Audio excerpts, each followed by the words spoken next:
The Chicago Bears are seeking major taxpayer support from both Illinois and Indiana for a new stadium and surrounding development. The Center Square's reporter, John Styf, is here to tell us a little bit more about it. John, how's it going today?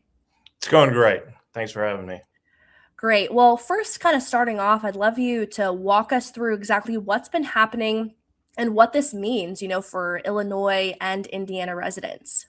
So it's clear at this point that the Chicago Bears are going to move out of proper Chicago, and they're either going to move to Hammond, Indiana, or Arlington Heights, Illinois. And in either case, there's billions of dollars of taxpayer money at stake.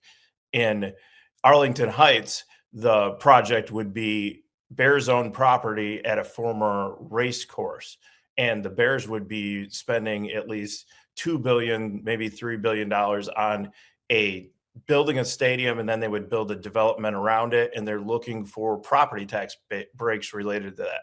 In Indiana, they passed a bill yesterday that would, and it was signed by the governor, that would have the city of Hammond create an entity that would bond the stadium, and then they would pay it back with taxes in the surrounding counties and in a development area right around the stadium. But the Bears wouldn't own it. They would lease the stadium. Yeah, and looking at, we have a graphic here showing the estimated benefits for the Bears. We have a estimated tax break that will benefit, something you were saying worth $2 billion to the Bears over the next 30 years, which could lead to an average of $67 million a year on average. John, looking over to focusing on the taxpayer, for both these states, what kind of impacts are we going to see if this follows through? Well, like all these deals, it's incredibly complicated. And one of the things with the Illinois bill is that it doesn't just apply to this stadium, it applies to any project that meets a certain threshold. Like if there's a $500 million project, it applies to that regardless what it is. If it's a data center, if it's a battery farm, something like that. And so this is going to apply to taxpayers across the state. The building materials, there's no sales tax on it, and they will negotiate the property tax rate with the local government entities. The problem is that the project value is going to count towards the whole tax base. So each one of the local government entities where something like this happens, like in the case of a Bears stadium in Arlington Heights, the taxing entity is going to be able to tax people like that stadium as part of the tax base. So everybody's tax bill is going to go way up. Now, based off of that reporting, what are some of the responses that you've been seeing, either from the taxpayer or from lawmakers? Well, lawmakers, yesterday, I spoke with the head of Americans Prosperity in Illinois, and he's like, I'm not sure that the bill authors knew that there would be this big of an impact across the state out of this because they weren't thinking about like levy limits. There's a 5% levy limit in Illinois, or CPI, whichever is higher.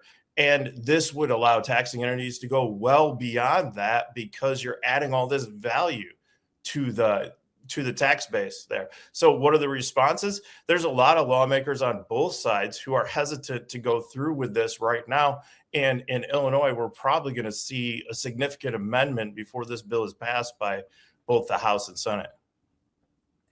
Yeah, we saw in your reporting that you had a conversation with Professor Jeffrey Potiphar here, pulling up a quote. It says that he estimates the cost to taxpayers would be at least $4 billion, pointing out that until a sports development district where the taxes will be captured is drawn, it's uncertain how much will be pulled from current tax base to fund the deal.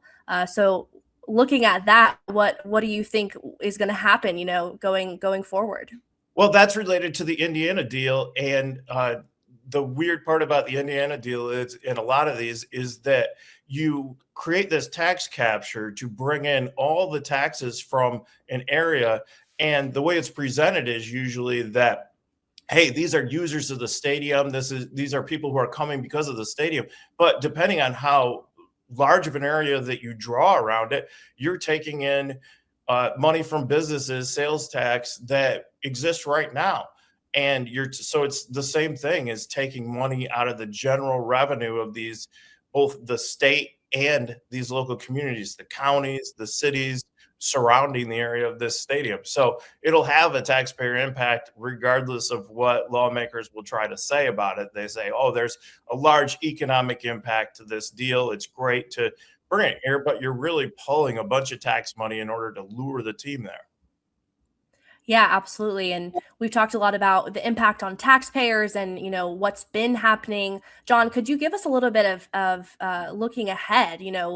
We had this hearing, this meeting to go over legislation yesterday on Thursday. What are going to be the next steps for either Illinois or Indiana for this new stadium? Well, Illinois wants to pass this bill through the House, through the Senate, have the governor sign it, and then there's going to be a trailer bill that involves the funding of infrastructure at the site. Right now, the estimate's $885 million for things like roads and sewer at the site, and those are things that the state is going to pay for. Well, John, thank you so much again. John Styf, our Center Square reporter, will definitely be continuing to develop the story as it continues. For those interested to follow more, you can go to thecentersquare.com.